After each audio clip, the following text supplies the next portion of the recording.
Muslims believe that God told Abraham to kill his son. Let's prove this false from the Quran. It is stated clearly in the Quran that killing an innocent believing soul is a great sin. In chapter 492, it says, "No believer shall kill another believer except if it is by mistake." And in 493, it says, "Whoever kills a believer intentionally, his penalty is hell, wherein he shall permanently remain. God is angry with him, has cursed him, and has prepared for him a great punishment." We know that God never advocates sin because in 728, it says, "Say, God does not command immorality. Are you saying about God what you do not know?" Now, we need to put the three important facts side by side. We know that Ishmael was an innocent believer, so killing him would have been a sin, and we know that God never advocates sin. Only one truth emerges from these facts. The dream Abraham had could not have been from God. The only source that advocates sin is Satan. However, because Abraham was a righteous believer, God rewarded Abraham by saving him from committing this horrendous crime. As God says in the Quran, we thus reward the good doers. God intervened and saved Abraham from falling for Satan's trick. God intervened when Abraham failed to correctly interpret the source of the dream.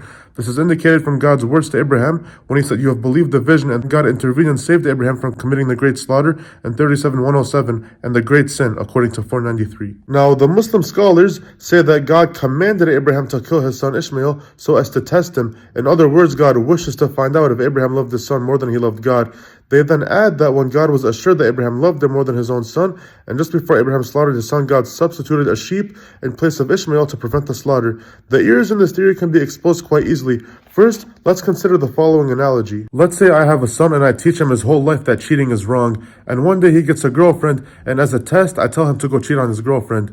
Would that make sense, or would it make more sense to put him in a situation where he could cheat, but he decides not to? Like, it's just completely irrational. And God decreed in the Quran and in all scriptures that killing an innocent soul is a great sin. Ishmael was innocent and was a genuine believer. He did not commit any sin that justifies him being killed. God would never test Abraham by commanding him to do the exact opposite of what God's law states. How can God test anyone by commanding him to break the law that God gave him?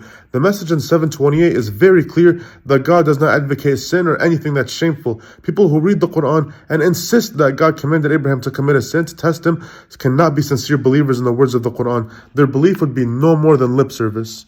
Indeed, God tests all of us, but God tests us in upholding his commandments and not in breaking them.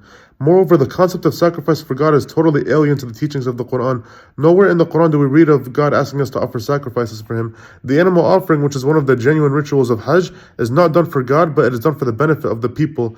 22:36 says, "We have decreed the animal offerings for you among the rights of God." And 22:37 says, "Neither their meat nor their blood reaches God, but it is your reverence that reaches him." By reading the words, "neither their meat nor their blood reaches God," it becomes clear that the ritual of animal offering during Hajj is not done because God is in need of sacrifice, but are done for our own good. Such offerings whereby we give to the poor and needy make us more righteous. Such offerings are not given because God is in need of any sacrifice. It's for us. It's the purity, not the blood.